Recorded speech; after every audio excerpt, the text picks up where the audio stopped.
this is the main section of the machine where the actual work happens. This is where the pallets are loaded into it, the billets are there, and the tools come down and actually do the work. It's a 5-axis machine, so what happens is the head moves in and out, and up and down, and also backwards and forwards. In addition to that, the table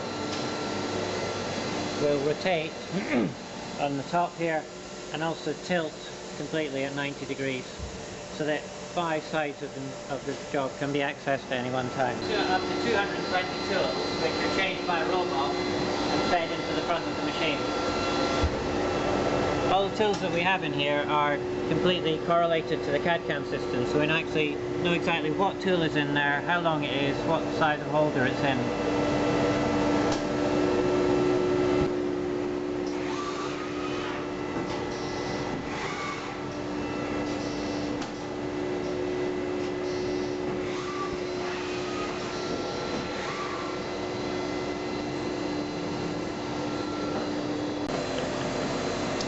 So this cabinet is what's called the robot. So in here we've got shelves and shelves of pallet stations, and then a big robot arm in the middle which actually come and pick the pallets up and load them into the machine.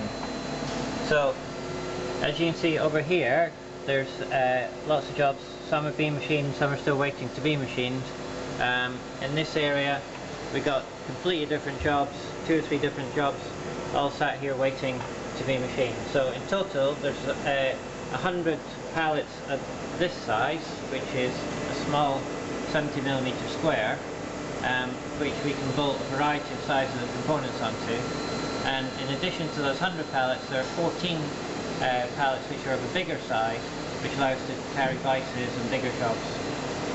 This is how the machine correlates between the program that you've assigned and the pallet, which has obviously got the job on it. Every pallet has this little ID chip in it, and what we have to do is scan that chip and associate it with a program. So to start a new job, I can type in here a name of it, how many offs there's going to be, and then assign a program to that job. So click that program. So once we have that, what we have to do is actually scan the pallet so that there's then a connection between this ID chip and the program that we've assigned, so that when we put the pallet into the machine, it makes no difference where we put it. The machine will then come around, scan this and say, okay, I know where that job is, and I know what program to run on it. So even if you open the doors and move this again, it would then have to rescan itself, and it would then still know where to pick the pallet up from. So it's very flexible. It means it's very quick and easy to put in as many or as few pallets as you want, and it allows us to build up a queue of different jobs to run overnight and over the weekend. So this computer here and this software is what is actually controlling the robot and deciding which jobs to send to the machine at any one time. So this list here is the queue of jobs which we currently have ready to run. So it's saying that we've got 24 hours, nearly 25 hours of jobs here which we can run, and the jobs which it has already run are about 14 hours worth. So at the moment the machine is in inactive mode, so nothing has happened, but as soon as I press active, the machine would then look at the top of the list and decide, go and call that pallet up and then run the program which is associated with it.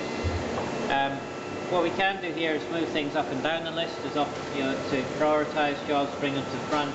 So it means we can have this job here, which is quite a long running job, which is well ahead of schedule in terms of delivery.